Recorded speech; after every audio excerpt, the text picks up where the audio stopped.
Welcome to Biopics Mostly Suck, the podcast where we provide the true story behind movies based on a true story. Today we're going to talk about The Informant, a movie about Mark Whitaker, an executive at Archer Daniels Midland, who was an informant for the FBI in one of the largest price-fixing schemes the FBI has ever prosecuted. But there is so much more to it than the description can provide. The movie is directed by Steven Soderbergh and stars Matt Damon, Scott Bakula, and Joel McHale.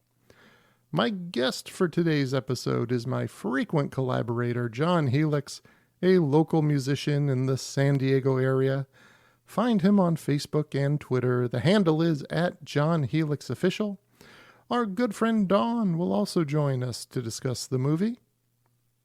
The Informant gets a 6.4 out of 10 rating from the Internet Movie Database, a 79% fresh rating from Rotten Tomatoes, and a 66% rating from Metacritic. How is The Informant as a movie, and how is it as a medium to document the history of what happened in the serious but strange story of corporate greed? We will rate the movie as entertainment and as fact, and give a grade at the end of the episode. If you're ready, let's get started. If not, just hit pause. We'll still be here.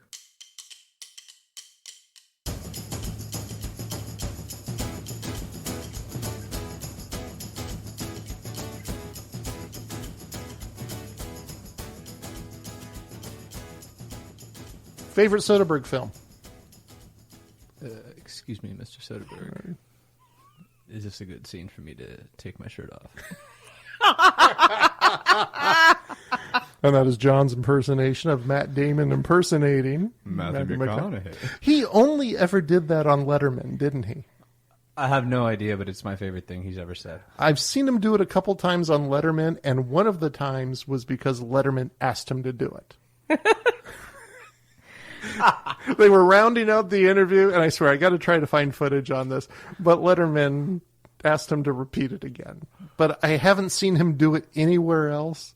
But yeah, Matt Damon impersonating Matthew McConaughey. It's awesome. I have no idea what films Soderbergh has and hasn't done, so the list that we should go through will be educational and edifying. He's done everything. I'll tell you what, let's just go ahead and jump to that. That's going to be part of our discussion. Sex, Lies, and Videotape was his first movie that he did, and it was at that time when indie films were coming in, when Weinstein was coming in, and then indie films took off, and a large part of that was due to Sex, Lies, and Videotape. Out of Sight with Jennifer Lopez. Love and George that movie. Clooney. Oh, great movie. Great movie. Aaron Brockovich, nominated for Best Picture in 2001. That was a solid movie. Traffic, Ooh, That was so Traffic. good. nominated for Best Picture as well in 2001. Wow. Which makes Soderbergh the first director since Michael Curtis in 1938 to be nominated for 2 Best Pictures as director in the same year. Impressive. And Michael Curtis directed Angels with Dirty Faces and 4 Daughters. Ocean's 11, which is a classic, and Carl Reiner, who just passed. I love him in that movie. Oh, everyone in that movie is awesome. Everyone shines. It's incredible. Insomnia with Al Pacino, Robin Williams, and Hilary Swank. Haven't seen it. I haven't seen it, but that sounds like a good cast. He did a television show with George Clooney called K Street. It was a 10-part political series. Ocean's 12, which wasn't a great sequel, although IndieWire has a good quote about it. They said it's a great sequel about how hard it is to make a great sequel. Ah! What? Well, I didn't see 12. What's the premise of 12? I don't even remember. I didn't know. I mean, they're robbing I something wiped else. that. Yeah, I just wiped it out. And Ocean's 13, did you see that at all? I did not even bother. I heard about one part of Ocean's 13 in a review where they were complaining that they just got too cute about the whole thing. And that's where Julia Roberts' character is found to have a likeness to Julia Roberts. No, And they have... not okay. Bubble which is really interesting. Bubble was kind of a crime noir film he did using non-professional actors. And what was really interesting was how it was released, because now that we're in COVID times, we're having this discussion about theaters and video on demand, and used to be the standard was 6 months. It's in the theater, then 6 months later it can come out on home video. And straight to video was a Straight to video was just bad. However, in 2005, what Soderbergh also did with Bubble is it was released in theaters and on the web on the same day, which 15 years later, we're seeing that right now take place. It was released on DVD 4 days later.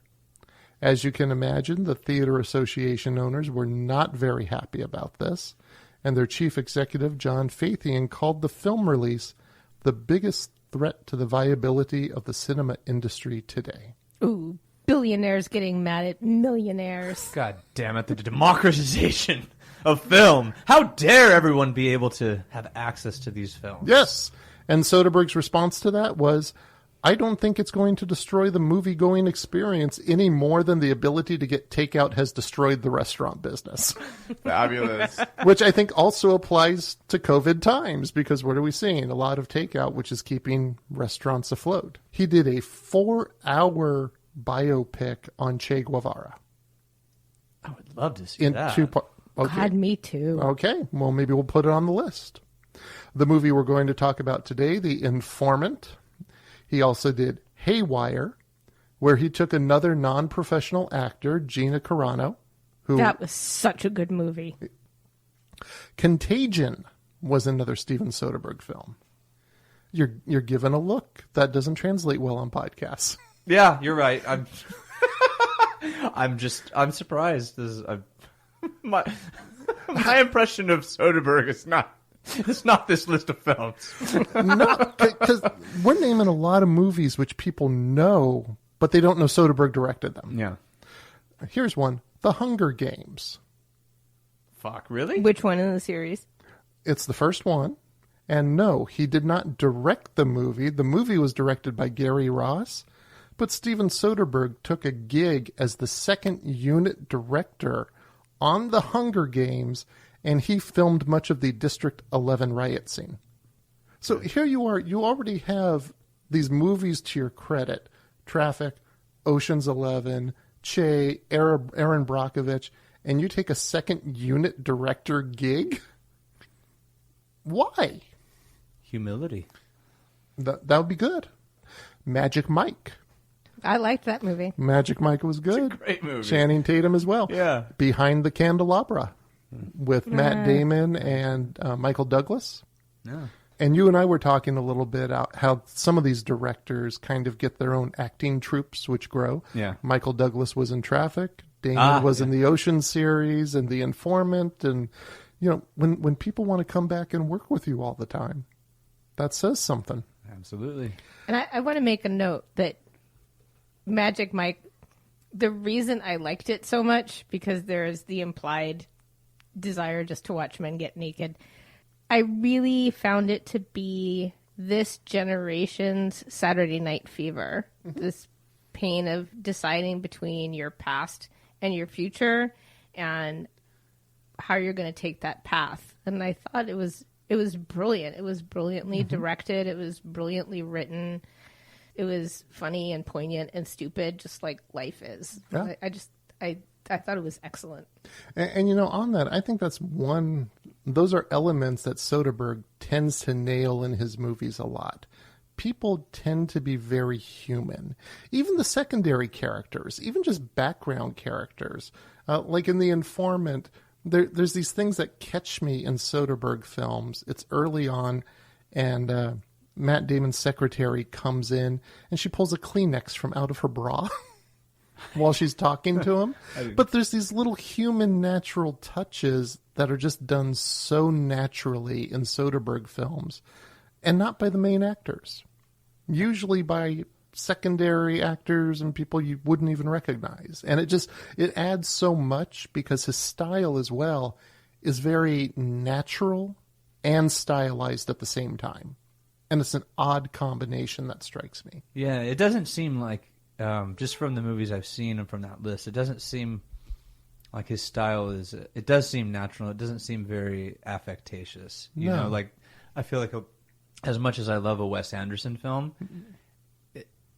there's a lot of affectation in there. I mean, I think there's a lot of projecting of a certain style of Wes Anderson style? Of Wes Anderson that needs to be shown. And it doesn't feel that way with Soderbergh. It feels like some dude making a movie. Exactly. And I mean, these movies on their own, on the surface, have little in common. Yeah. And you've been surprised about the fact that Soderbergh has directed some of them. Yeah. Which the question is then, what is Soderbergh's style? Does he have a particular style? I don't think I've seen enough to classify it, but I think what Don said, poignant and stupid. That combination. Sad, hits you in all the right places, but there's a lightness and kind of frivolity about it. Like, it's just, in the end, it doesn't really matter. It's like with The Informant. I mean, the music alone is so jaunty. It's like, it's hard not to laugh throughout, you know? Yeah. Yeah, that's a really good point. In 2013, after all those movies, Soderbergh retired. And then he directed a 10-part miniseries called The Knack on Showtime. And he did that for 2 seasons in his retirement. And that was interesting. I didn't really catch what The Knack was about. But when he left, he said his plan was that other directors could come in, continue the same story in whatever style they want. Huh. That sounds like an interesting experiment. Logan Lucky with Daniel Craig. That was good. And Adam Driver. Did you see Logan Lucky? No. Oh, Logan Lucky was great. Daniel Craig playing a Southern guy is really good. I imagine. Really good. He secretly shot a horror film using iPhone 7s called Unsane. He recut the movie Heaven's Gate and released it on his website. He also took Raiders of the Lost Ark, turned it into a black and white film, took all the dialogue and soundtrack out, and replaced it with Trent Reznor and Atticus Ross's score from The Social Network as an exercise in staging filmmaking. Now, staging, what that means real quick, staging usually refers to set dressing or blocking a scene. But what Soderbergh writes on his website is that staging refers to how the various elements of a given scene or piece are aligned, arranged, and coordinated to expose Spielberg's mastery of the technique. According to him, few people do it well. And he produced a black and white version of the film in order to bring out those elements in the visuals that you might not have noticed otherwise. Now, Dawn, you've had a chance to see this. I did. What did you think? Well, I'm not really a person who would consider myself a student of film, so I'm not really sure what he's looking for in terms of interpretation. I do think that the soundtrack he used made me pay attention more to what was happening on the screen, but other times it just pulled me out because it was just so dissonant that it was distracting. And John, you got to see a little bit of this. What did you think? It was bizarre. I thought that the music seemed anachronistic to the filming style, so it was really jarring to watch. It felt like something was just overlaid on top of an existing movie. Yeah. That had no... I didn't feel that the music met the moments or anything. But that's, again, it's not what we're looking for, right? Well, it seemed like you pulled out of it that Harrison Ford, A, was young, Oh, yeah. and B, looked like 3 different actors throughout the film. Well, yeah, Val Kilmer. Who else did we get in there? Humphrey Bogart. Humphrey Bogart, a very young Humphrey Bogart, and yeah. Noir Bogart. And did I say Tom Cruise, too? No, I don't think No, not Tom. Did you get that because everything else was removed? Yes. Or if there had been dialogue and it were woven in, I think I would have had a very different experience. Yeah. But it just felt like someone got his or her favorite soundtrack and overlaid it onto Raiders. And Yeah. it just felt amateurish. Yeah. It wasn't enjoyable to watch. No, I can see it for study purposes, and I have no idea about blocking and all that kind of stuff. I can understand that, but to sit and watch that would be an exercise in like torture, I think. But no, and his purpose on his website, he says, is for educational purposes, purely to have those elements called out to you. So no, very interesting. But I am a huge, huge fan of Soderbergh. I really just love what he does. Tell. Let's go ahead and get started where we usually do, and that is with an overview of the movie. We're talking about The Informant, and Mark Whitaker, played by Matt Damon, is rising in the management ranks at Archer Daniels Midland, ADM, in the early 1990s. And at the urging of his wife, Ginger, he blows the whistle on the company's price-fixing scheme. Whitaker shares the information with FBI Special Agent Brian Shepard, played brilliantly by Scott Bakula. Absolutely. Oh, I love Scott Bakula in most things. I especially like him in this film. I like his uncertainty in this film. I like his suspicion. He doesn't look like the most confident FBI agent that has walked the earth. It's interesting you say that because, and this isn't something we're going to cover in the facts, so we'll divert very briefly here. One of the things Agent Herndon says about Shepard is he is the most people guy you could ever meet. Whereas Herndon's more of what you picture an FBI agent to be. Yeah. So Herndon would come into the office and Shepard would want to talk for an hour about what he did over the weekend. And Herndon was just, let's get down to business. Let's do this. Let's do it. But it's interesting you say that because I find many times, and there's going to be a few things I mentioned today, where when I research these things, they may not be evident and called out in the film. But when you know about them, they're an element that comes into play. So now knowing that Agent Shepard is a people person, you can see that in how Scott Bakula is bringing him across. Absolutely. Whitaker tells Shepard about the price-fixing scheme at ADM, that they are routinely meeting with their competitors to fix the price of lysine, an additive used in the commercial livestock industry. The FBI puts Whitaker to work as an informant as he gathers evidence by taping the company's activity in business meetings. His efforts yield enough evidence for an FBI raid of ADM. And you were talking about the music before. I love that shot of the cars coming into the parking lot in a very official way with what sounds like the dating game music playing in the background. It's like, this shouldn't be. It all seems so fun. Do you think that is Whitaker's perspective? That it's fun? Yeah, his point of view, given what he says after the raid. The way that, at least with his inner monologue, he's presented, I still have to say there's something I feel incredibly naive and almost innocent about the guy, while simultaneously enjoying this ride and the corruption that follows and the lies that he spins, and that scene at the end where he's smiling and he's this is he's a complex character, but that does make sense that he would see it as a game. And games are meant to be played and they don't have consequences. It's a game. Yeah. Because when they do the initial bust at the restaurant, he's sitting in Agent Shepard's car, and he's saying, I'd love to be a fly on the wall to hear that. Didn't I seem scared? Did I seem really scared? I felt scared. So to him, this is enjoyable to a certain level, especially since it's found out he's been telling everyone that he's working with the FBI. Is it also enjoyable from a vengeance standpoint for him as well? It's a sadistic kind of thing where he's enjoying seeing his superiors being taken down because he has these aspirations to climb the ladder and become president. I didn't get that out of the performance. I think he saw it as an opportunity, but I don't think he saw it as something he could engineer. Not that he could engineer it, but just the fun that he's having. Is it part of the satisfaction that comes from seeing these two morons that he believes are running the company and that are corrupt, and he believes he's doing the right thing, or convinces himself he's doing the right thing? I just wondered in a couple of scenes if that was part of the fun for him, is seeing his superiors taken down. I really don't think that's coming into play in his mind, because what we're really watching is his undiagnosed and untreated bipolar disorder when this is taking place, because that's part of what makes him think he's going to be the CEO of the company when all is said and done.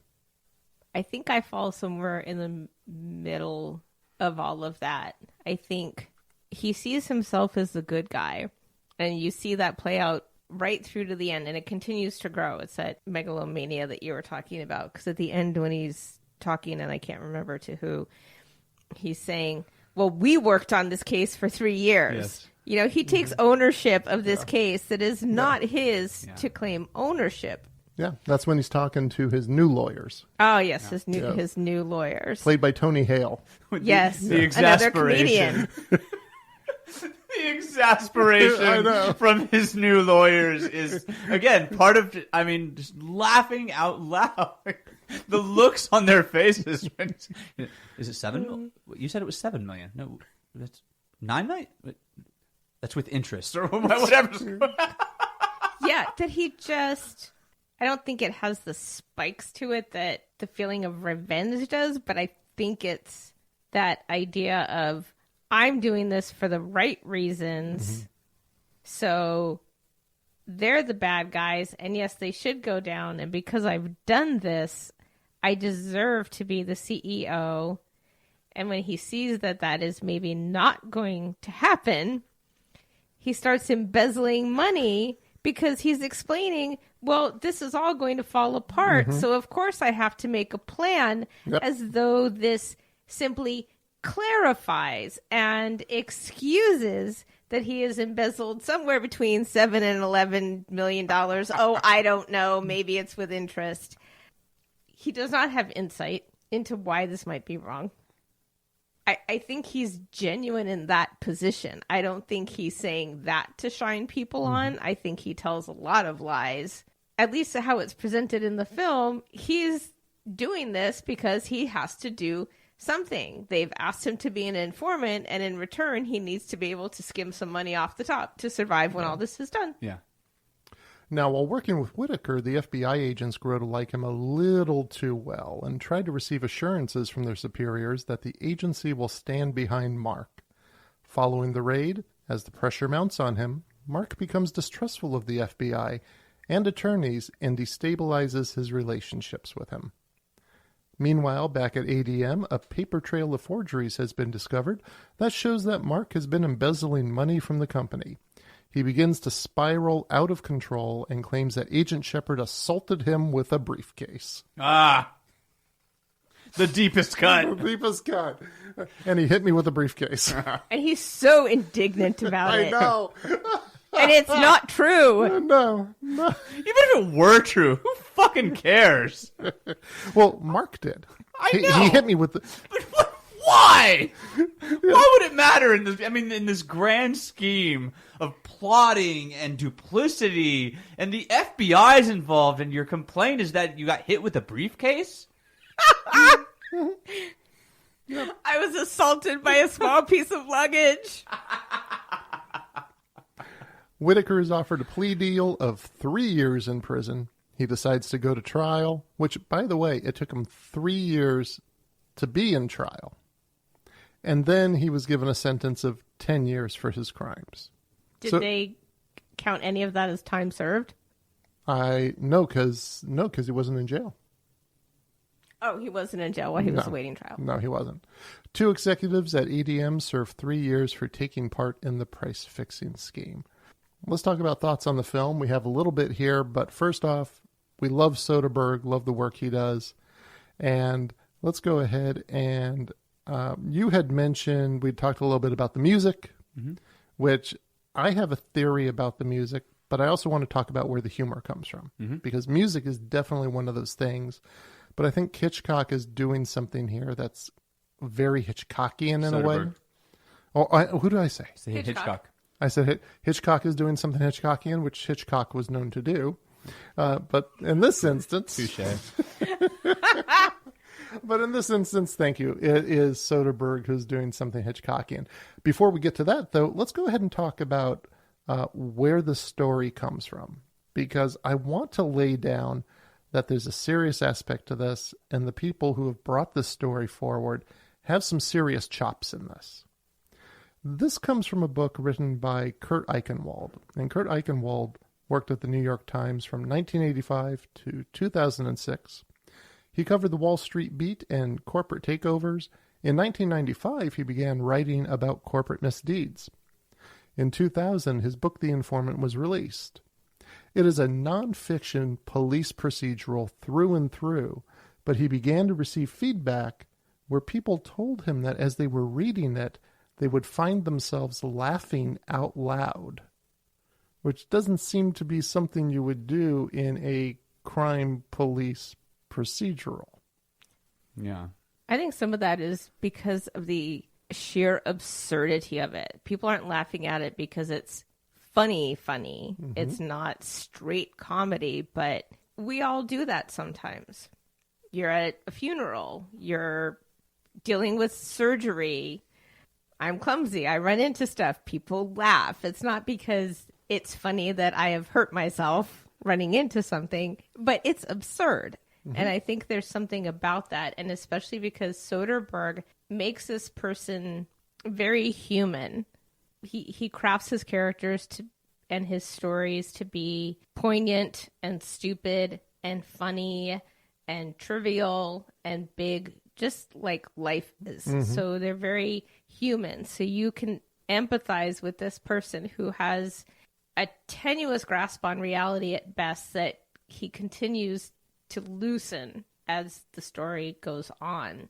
Because it's easy to hate someone who embezzled. It's easy to hate. It's easy to make white collar criminals just the bad guys. It's easy to make them into Gordon Geckos. Mm-hmm.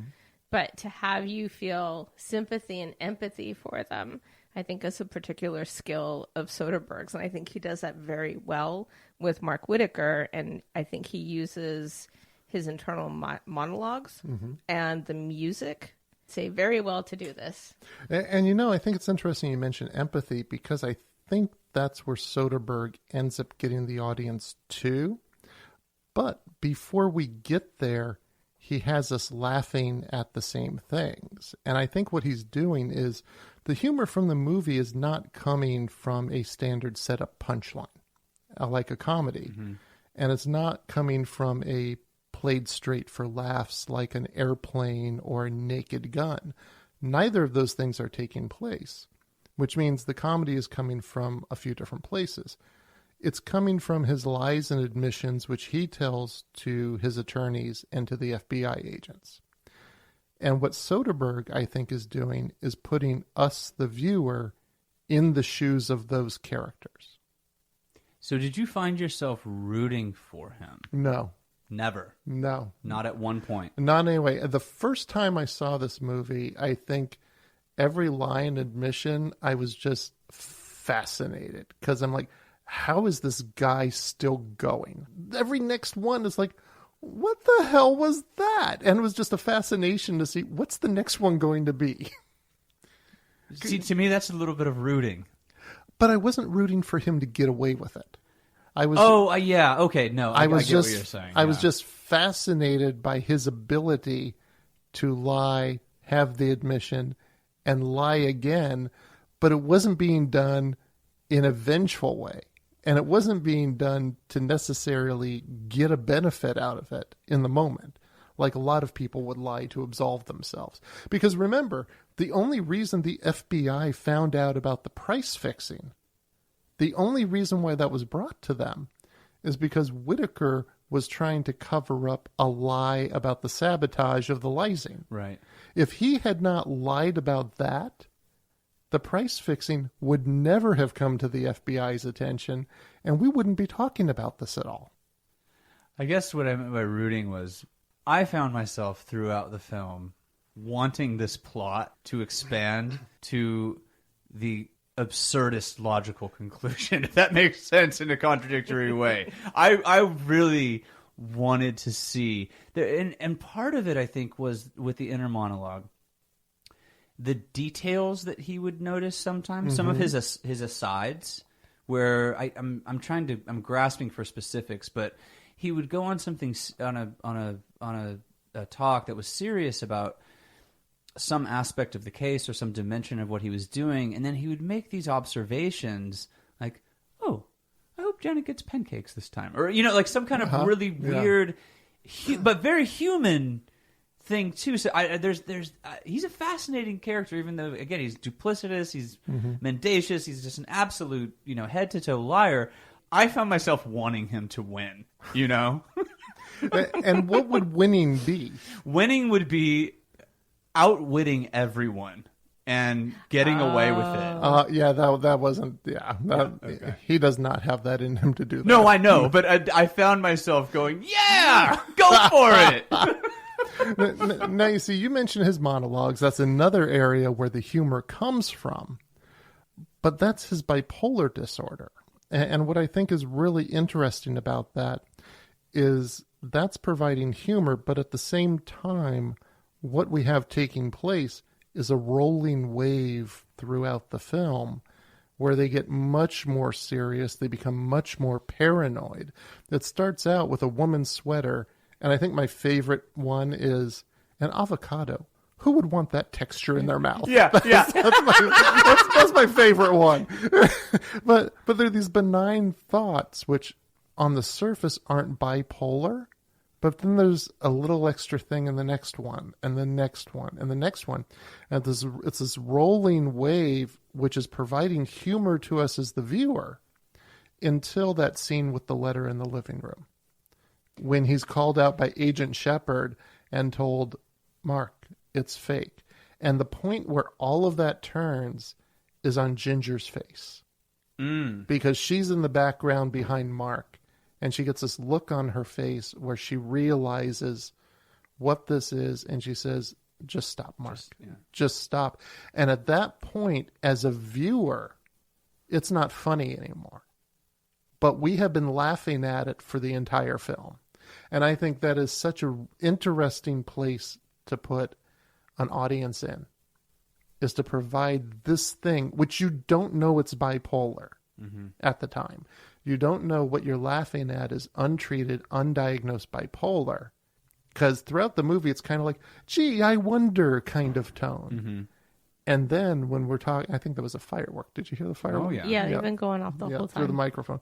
And then in that scene with the letter, the thoughts aren't talking over anyone else. They are on their own and talking to him.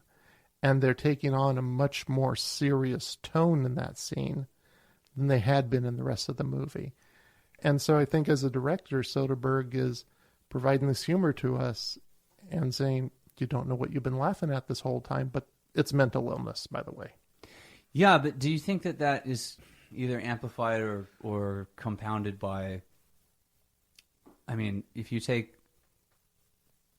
manic depression or bipolar disorder, that is not something that most audiences would have any kind of intimate understanding of.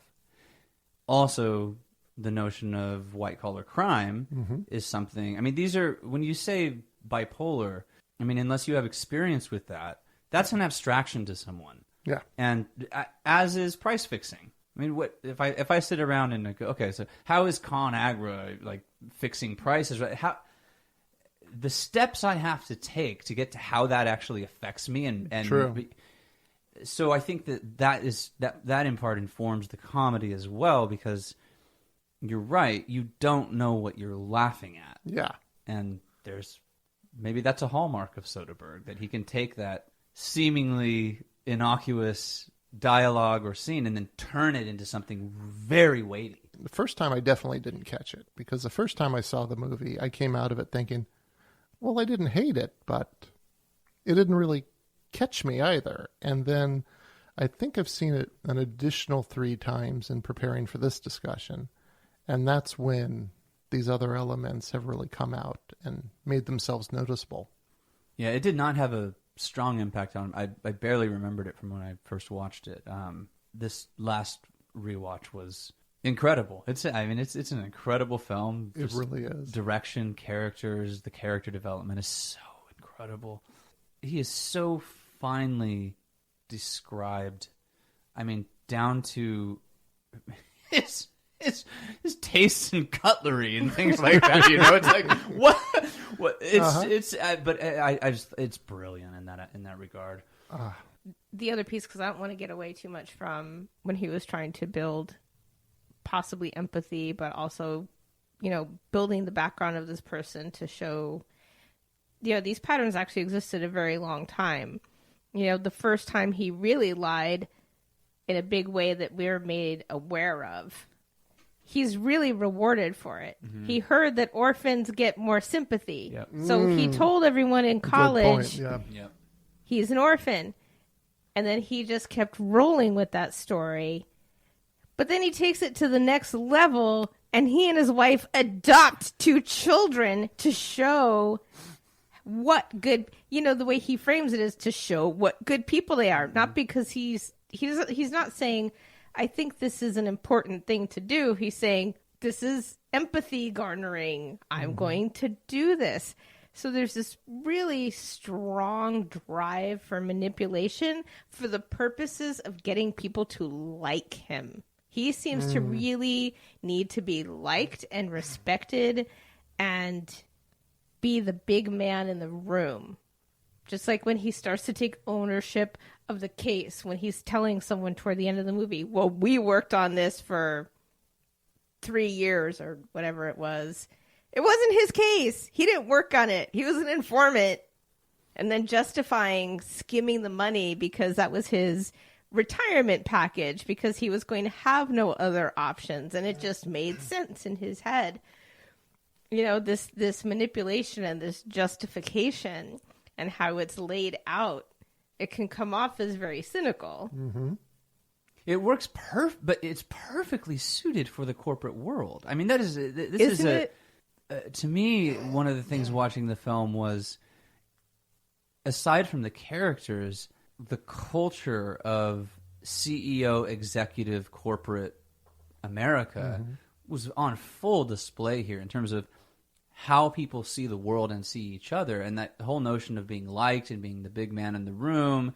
But also, I think then you can flip to the other side and you could say, okay, so it's an abstraction for myself or any of us to imagine the ramifications of a corporate crime. And then from the flip side, I imagine that once you're in that position, I can't imagine seeing people as people anymore. You become so disconnected, and you're dealing with millions and millions of consumers that you just see them as numbers and charts that go up and down. So he seems emblematic of corporate culture, at least in the time period that we're working with or looking at. Yeah, remember, he's a science guy, though. I know, but he's biotech. Absolutely, but he's working for a corporation. Why do scientists go to corporations? Yeah. To make money, move up the ladder, be Absolutely. Powerful. You could do research at a university. You could do all kinds of endeavors with your science degree, but he has a PhD, and he decided to go to the corporate world. You don't do that unless you want to make money. And what the character says in the movie is, in order to move up an ADM, I have to be on the business side. And he gets to the business side, and that's when he discovers what's going on with the price fixing. That's what he tells the agents in the movie. And that's the whole thing, is that notion of moving up, right? That, I mean, the guy has a PhD in, what is it? He's a biochemist or something like that? Biochemist. Yeah. He feels the need to move up a corporate ladder. I mean, that's bizarre. Yeah. But I don't know. It seems to be reflective of the corporate culture in the 90s. Yeah, it just smacks of it. It smacks of Fast Food Nation. That's the book that immediately came to mind when I was watching the film. It was like, this is just in another context. It is the same story of lies and deceit and manipulation and people who are only in it for themselves, and that's all they give a shit about. Well, 91, 92 was in the wake of Greed is Good. True. I mean, late 80s corporate culture, of course, bleeds into early 1990s. Thank you, Ronald Reagan. Yeah. All right. Greed NHW. Is good. Was that Sling Blade? Yes. Yeah, okay. All right, so score for the film out of 4 stars. Dawn, what do you give it? Oh, I give it a 4. It's just, I really enjoy that film. I just really, really enjoy the film. It's like you can't really say why either to someone. I can't put my finger on a single reason, but I think it goes back to our thesis, which is that Soderbergh creates these very human characters and storylines that have the complexities of life, even in the secondary characters and background characters, and it draws you in and you want to be there for the whole ride. And you know, I love movies where you can't give an elevator speech to explain why you like it. Yeah. Well, I think that's what makes it great. Yeah. I think once you can pin down and define, then you start to get into analytical territory that goes beyond taste. You know, I mean, like, why do I like something? I mean, like, why do I like chocolate ice cream? I mean, it's good. Yeah. That's why. I mean, we could explain it chemically, but why do I like it personally? I don't know. Just it's good. It's good. 4 out of 4. 4 out of 4. All the way. Great film. 4 out of 4 for me as well. Just incredible, incredible film. Now, in this portion of the podcast, we're going to talk about how facts were presented in the film and the historical and factual accuracy of each item. We will give the movie a letter grade for accuracy of the historical elements at the end of the episode. So let's go ahead and get started. Now, usually when we talk about the film in this portion of the podcast, I usually pull 3 to 5 instances and we talk about what happened in the movie and what happened in real life. I don't think we need to do that with The Informant. And the reason why is... Would you not do that? Said you wanted conversation. Yeah, but you want cause. And the reason why is all of the people who would vouch for the accuracy of this film have done so. The writer of the book, Eichenwald, says there's nothing in the movie that isn't in the book. Mark Whitaker says the movie is accurate with his downfall and in showing what untreated and undiagnosed bipolar order looks like. He also says, I didn't see any cheap shots. And lastly, Agent Herndon, who was portrayed by Joel McHale in the film, said that every event you see in the movie really happened. So regarding fact-checking, those primary people who are in the movie say what you see there is what happened in real life. Including the person we're not supposed to trust? Whitaker? Yeah. He is an interesting character in real life. I'm going to have a video on our website at biopicsmostlysuck.com/theinformant where it's a half-hour interview with him. He's very honest about what happens. He even says when he's referred to as a whistleblower, he's not a whistleblower. He says his wife is a whistleblower. And he says the distinction is a whistleblower is someone who is knowingly willing to give up everything in order to bring the truth out. And he said, I wasn't willing to do that. I was forced to do that by my wife. So he has done some deep introspection and been through extensive treatment and is capable of speaking to the accuracy of this film, even though in the film he is not a source to be trusted. He owns everything. He gives talks on the film, and he owns everything he did. It seems like a paradox. It seems contradictory. We'll take a little closer look at it. So what I'd like to do is I'd like to give a greater understanding about some of the elements that are in the movie, because as I mentioned earlier, sometimes when doing research for these films, there are elements of truth that aren't called out directly, but influence an actor's performance or might influence how a scene is played. And I think having an understanding of that background will flesh things out a little greater. So one thing is regarding the price fixing. You had mentioned that, and that they don't go deep into what the price fixing is. They really do just give you enough that you need to know as the viewer in order to understand the story and follow along. But I think we need to take a look at what the price fixing at ADM was. Because the movie shows that Whitaker lied about a mole in Archer Daniels Midland, and the executives called in the FBI to help. After Whitaker begins to cooperate with the FBI about the mole, he confesses that there is no mole and gives the FBI information about the illegal price-fixing scheme that ADM is part of. So what really happened? Exactly as the movie shows. The only thing that we are left to figure out is why Mark confessed to the FBI and told them about the price fixing. Was it due to his conscience? Was it to divert attention from his lie? Or was it because his wife Ginger told him to do it?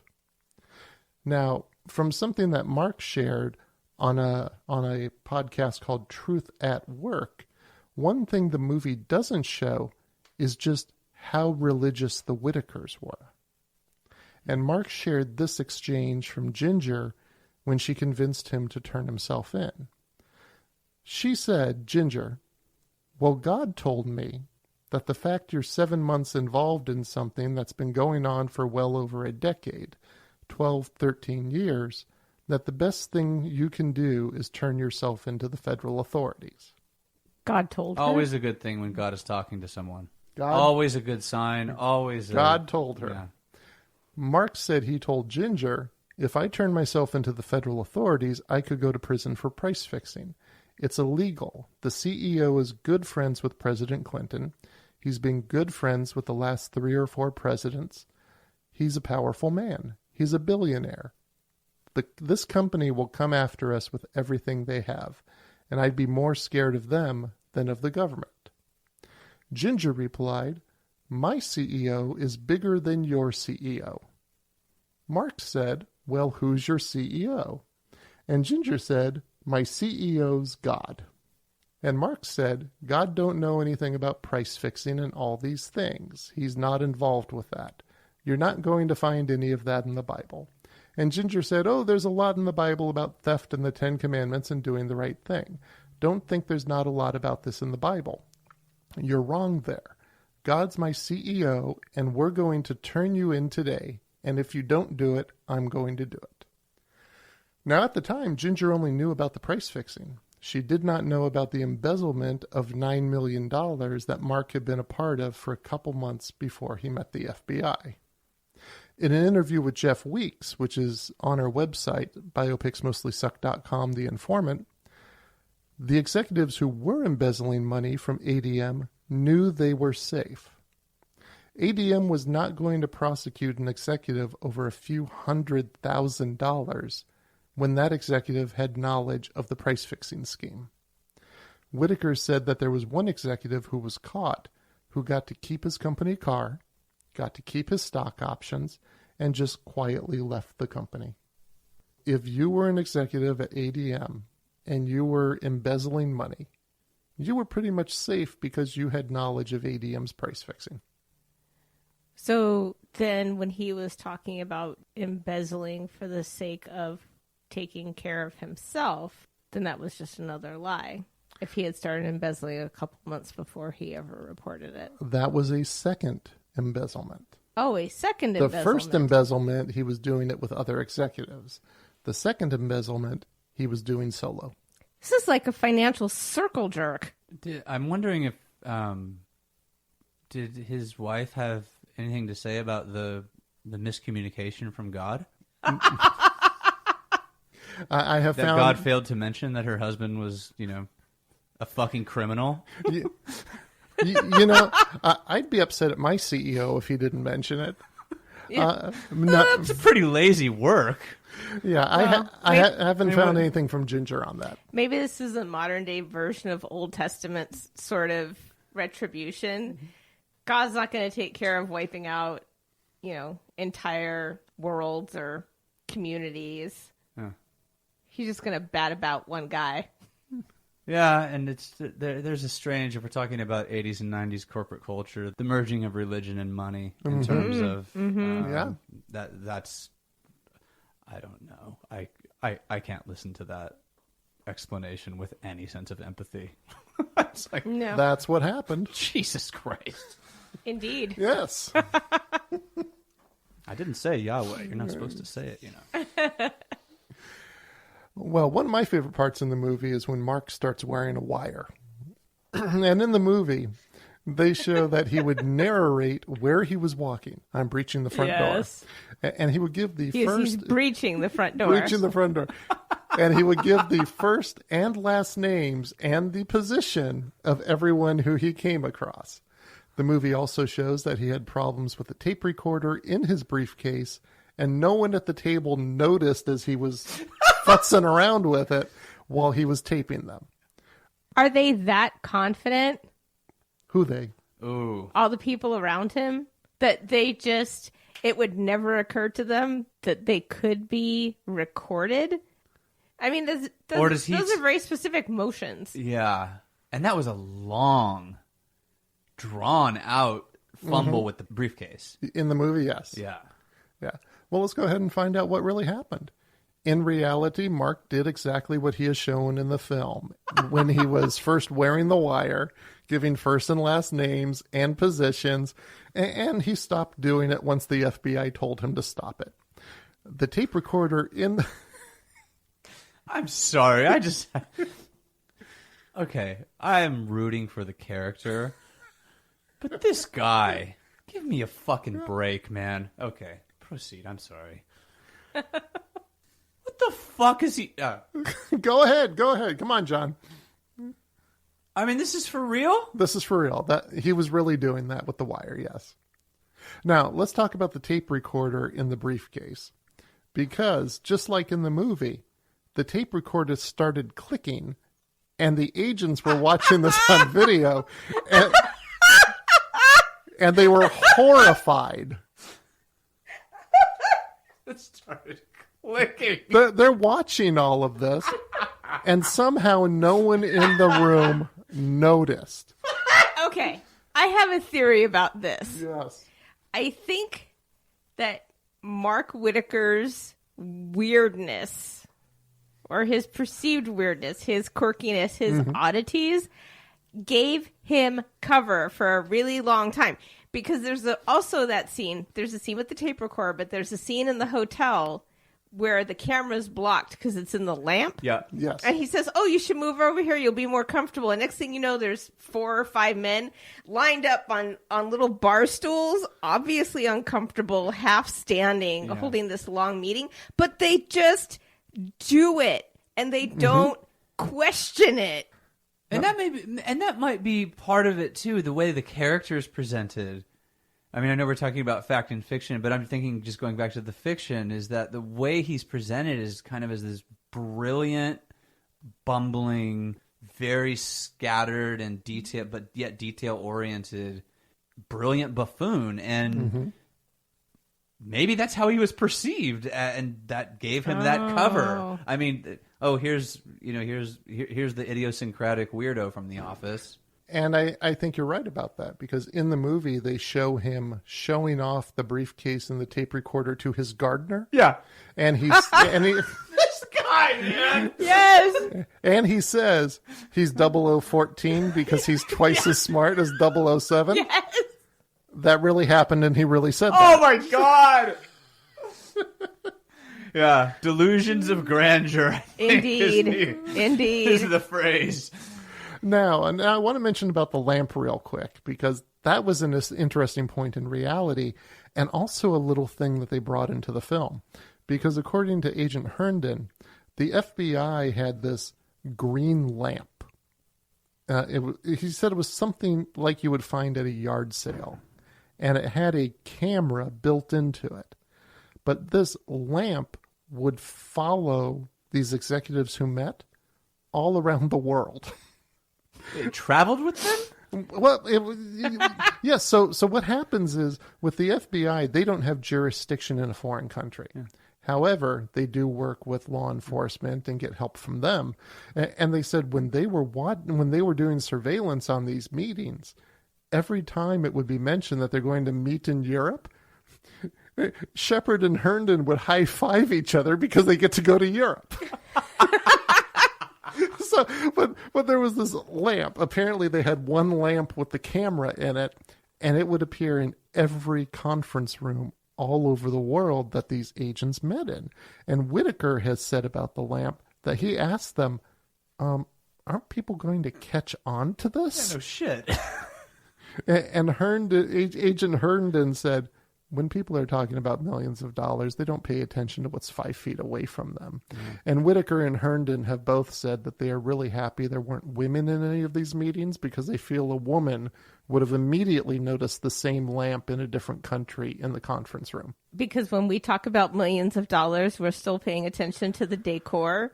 Are we so distracted by what does that mean? Would you like to look at pretty things? I do like to look at pretty things. Oh my gosh. I was going to talk about millions of dollars that I was price fixing. That's corporate. That's corporate. That's for men. Completely. Yes. Well, women, we talk about tampons and douches. Yeah, I know, and that's... Now, a quick thing about the lamp in the movie, because there's the meeting that takes place in Irvine, which is when Mark first sees the camera in the lamp. He's looking straight into it, and they're looking at the screen going, stop it, stop it, stop it, stop it. No! And I think one of them even says, why didn't you tell him about the camera in the lamp? Oh, God. And then when there's the meeting in Hawaii, you'll notice it's the same lamp that's in Hawaii. So even though this wasn't... Did you notice? I noticed, yes. In fact, I went and took a look at both scenes again. Uh-huh. It's the same lamp. I thought only women notice these things. I'm in touch with my feminine side. Excellent. What can I say? I like pretty things too. It's pretty to think so. Yes. So there's an example. If you know the truth about the lamp, when you watch the movie, you'll go, "Oh, that is the same lamp." Of course, it wasn't a little green lamp, but it's a beige lamp. But they added that in there. Now, what the movie also doesn't show is that for 2.5 years, Whitaker would meet with the agents early in the morning to get fitted for his wire, and in the evening to deliver the tapes. Now, where they put a wire on a person is right in that hollow in your collarbone. And Agent Herndon said that Mark was a really hairy guy. Okay, this is made for movie. This is like this is prepackaged. Just write the story. Yeah. Is that Mark? Every detail. So Mark was a hairy guy, and they had to shave him each time when they put the wire on. Did they talk about what kind of blade they used? They did not, but Agent Herndon said, when you shave a guy every day for almost 3 years, you become pretty close. Hence the picture that comes out. This man has a family! What would happen to this man's family? Which is a great entry point into talking about how the agents regarded Mark. Because what's in the movie is that they carry around a Christmas card picture in their briefcase, and the agents are showing having an affection for Mark, and seemingly getting too close to their informant. So what really happened? Well, let's start off with the official FBI term for an informant. The name for an informant is a cooperator, or cooperating witness, usually just abbreviated to CW. Now, Agent Herndon did talk to Eichenwald about the title of his book, and he said, no, we use the term cooperating witness. Why did you call the book The Informant? And Eichenwald said, because no one would buy a book called The Cooperating Witness. No, boring. The Informant sounds intriguing. This summer, brought to you by Universal. A twisted tale of business and lying. The Cooperative. Dun, dun, dun. Hold on. Let's do the informant version of that. I'll do the music. You do the voiceover again. Go for it. No, do the voiceover. Okay. Coming this summer, a twisted tale of money laundering, embezzlement, and unethical business practices to a theater near you. The Cooperative. Cooperating witness? Cooperating witness. I thought it was the cooperative informant. I lost my train of thought. That's more appropriate, I think. That's okay. We'll cut that. No, leave it in, please. Leave it in. Okay. Leave it in. No. We'll leave it in. Agents Herndon and Shepard did develop an affection for Whitaker. Per Herndon, they kept challenging Mark's motivation. Why are you doing this? And that's seen in the movie a few times. Because this was odd. The FBI does not have someone who is an executive in a company who is pulling $300K in salary, with stock options, is pulling 7 figures, come forward to be a CW for the FBI. This just does not happen at all. So they were asking constantly why they're doing it. The agents did become concerned for Mark, because usually agents work with the CW for a couple of months. Shepard and Herndon worked with him for a few years. Per Herndon, they did carry a Christmas card in their briefcase because the other agents would refer to Whitaker as the source. Shepard and Herndon wanted to personalize their actions they took regarding Whitaker because they wanted to be able to make the best decisions for him. Now you have to remember that Decatur, Illinois, where this all takes place, is a company town, and the company is ADM, which means even if Mark saw himself as wearing a white hat, the majority of the town did not see him as a good guy. They saw him as tearing down the company. Interesting. And to make matters even worse, Agent Shepard also lived in Decatur, Illinois.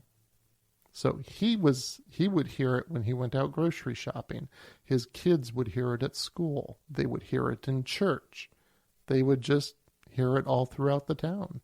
So there was some concern about making sure that Mark would be taken care of by the FBI because of the length of time he was a CW and also because of the situation in the town. You know, I think this is one of those things. If you think about the role of FBI agents, in spite of someone coming forward and the idea that you would hope that they would be protected in some way because they have come forward, you would like to think that the FBI agents working with them and their higher ups are considering the human carnage that can come with whatever they do. I also recognize that sometimes human carnage is going to come out of these things, and their job is to resolve whatever is in front of them, not to protect someone who has come forward. I think they should have to consider those things. Mm-hmm. I don't know what an accommodation to that could possibly look like, because we all know whistleblowers aren't going to be able to work in their industry. Yeah. When it's something large, we see how that works out time and time again. It just feels like a lot to think about.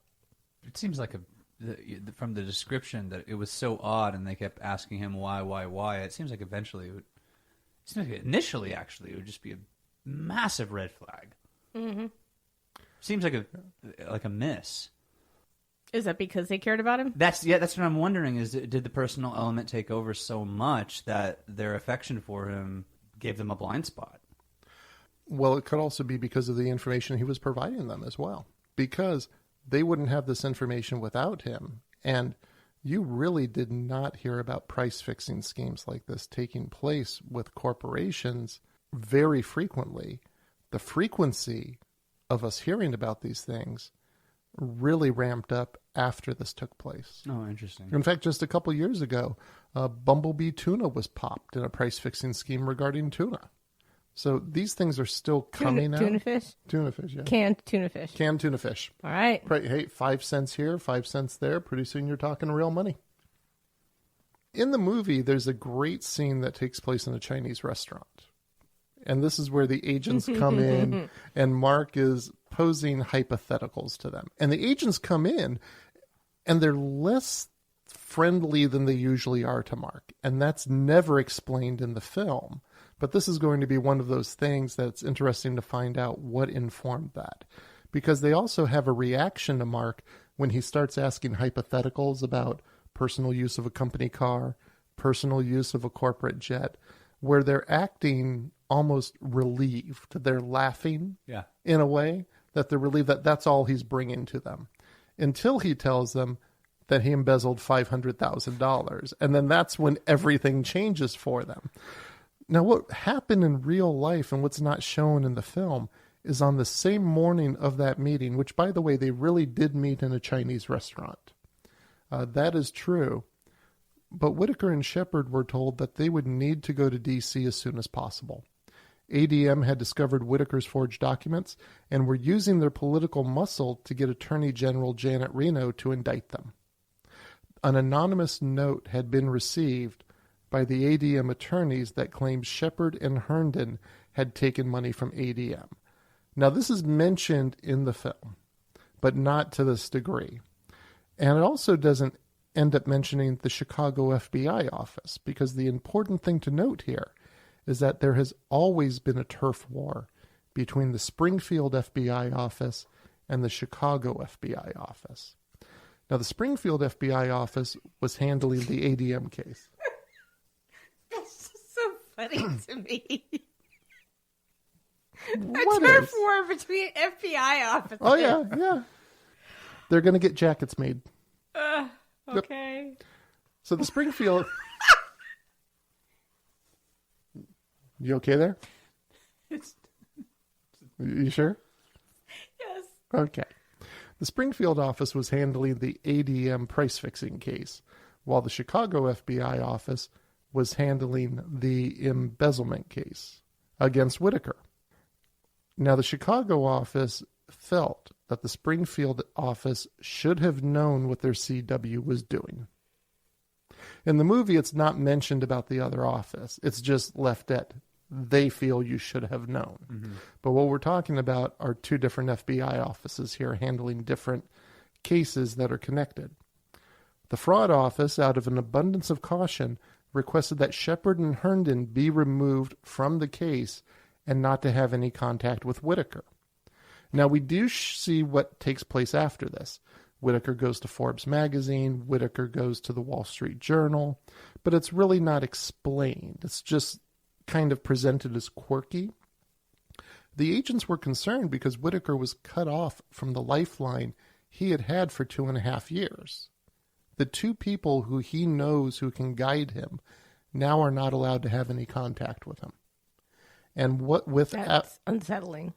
Yep, especially when you have undiagnosed and untreated Bipolar disorder taking place. Without his lifeline, Whitaker went to Fortune magazine and the Wall Street Journal, where he detailed his work as a CW for the FBI and made allegations against Shepard and Herndon.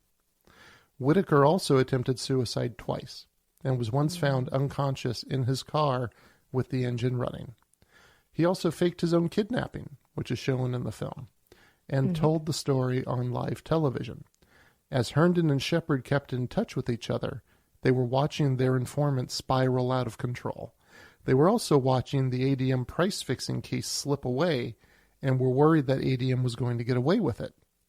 Herndon and his supervisor requested an audience with FBI Director Louis Free, who already knew Herndon and Shepard from a previous visit to the Springfield office during the case. After meeting with Herndon, Free then walked across the street to the Department of Justice and had Herndon and Shepard put back on the case. In the movie, this is what has taken place in order for Herndon and Shepard to have the visit with Mark and Ginger in their living room to inform them that they can't be in contact anymore. The scene at the end where Agent Herndon visits Whitaker in prison did not happen, but Herndon did write a letter in favor of Whitaker's pardon. And here's how that came about. There was a separate FBI case that Herndon was working on, and the defense attorneys had found out that Whitaker had filed a lawsuit for assault against Agent Shepard and Agent Herndon. This is where the briefcase comes into play. I was going to ask. This is the briefcase. They visited Whitaker in prison to get him to testify against Herndon. A field supervisor who was familiar with the case told Herndon that Whitaker said that Agents Herndon and Shepard are two of the most honest men he has ever known, and if they put him on the stand, he will speak favorably about them. When Herndon heard about this, he reached out to Whitaker in prison to see how he was holding up. They were able to develop a relationship again, and Whitaker agreed to write a letter of support for Whitaker's pardon, which is highly unusual for an active FBI agent to do. Agent Shepard also wrote a letter to support Whitaker's pardon as well, as their director of the investigation. The reason why they supported a pardon for Whitaker is that he received consecutive sentences. That's what made up his 10 years for being part of the price fixing and the embezzlement. Ordinarily, informants would receive concurrent sentences for anything they were found guilty of prior to working with the FBI.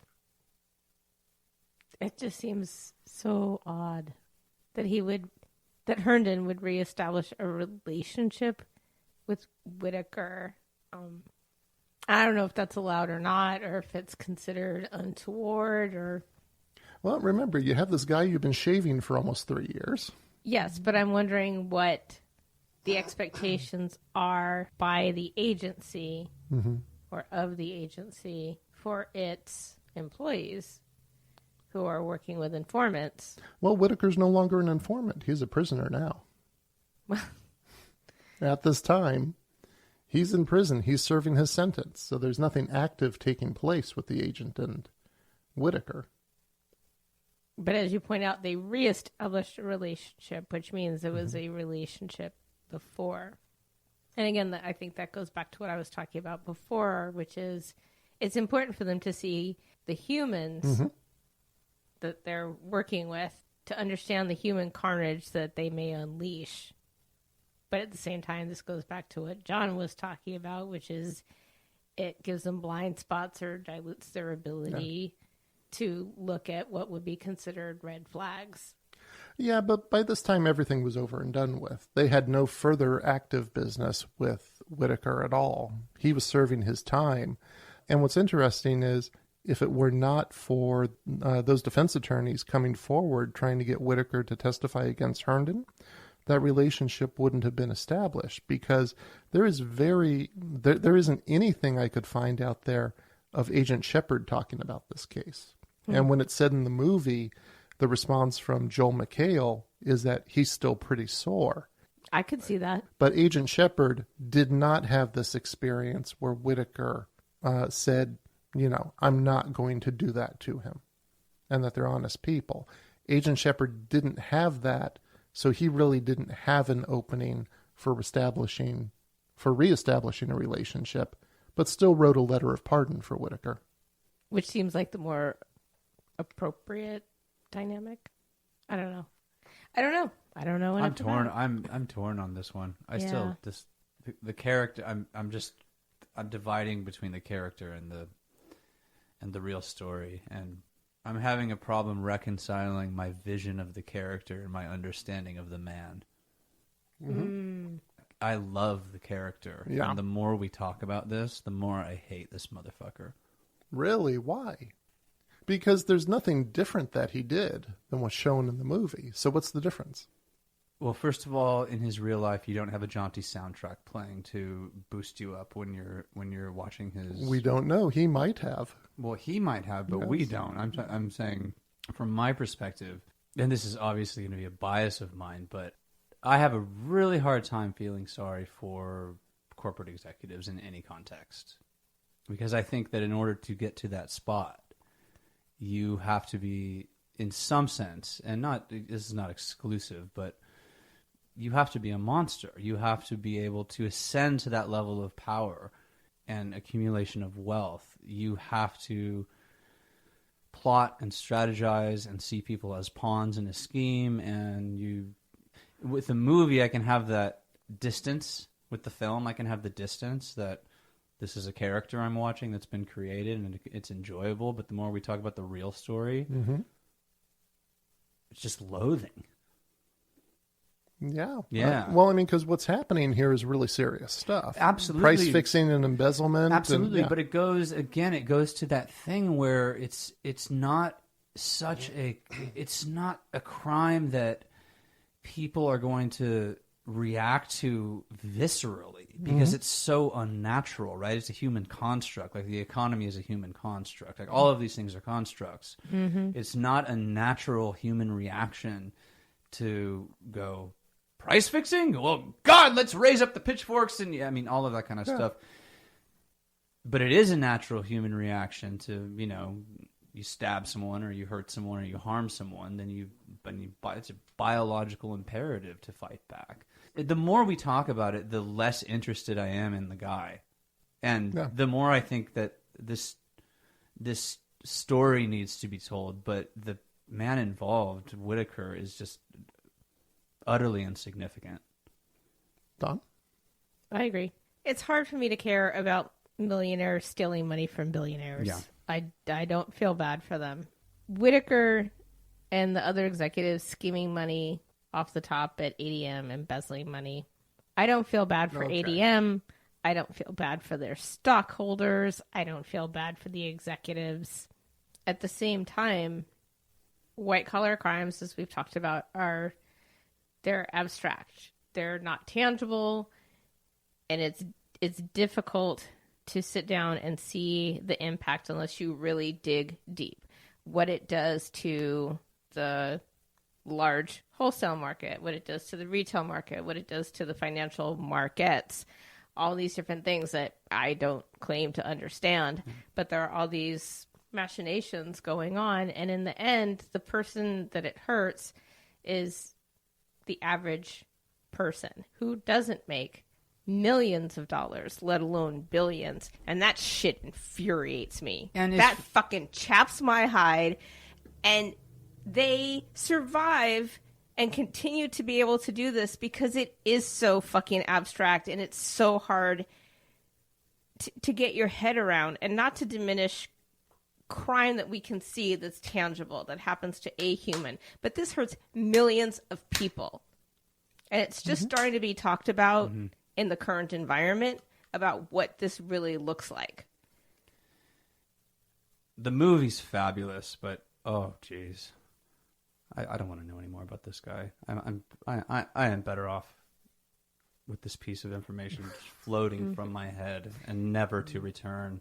But now I'm going back through the whole movie and I'm finding all his quirks annoying. And I'm finding his quirks. Just shut up. Just stop talking about that. Yeah. So then, since we've seen the movie before, closer to when it was originally released, and now, is some of that our own cultural lens? Yeah. Oh, absolutely. The more we've learned, the way we look at things has changed significantly. Absolutely. Absolutely. So, if I were to ask you for a letter grade for truthfulness and presenting the facts, what letter grade would you give it, Dawn? A through F. Well, if we are to believe the people who are the movie portrays and their assertion that all of this is correct, which there's no reason not to. I mean, then I give it a B plus, A minus, A minus. I give it an A minus. Give me a solid letter. Not A minus. So an A? A minus. I don't do minus and plus. I do. Okay, this isn't your podcast.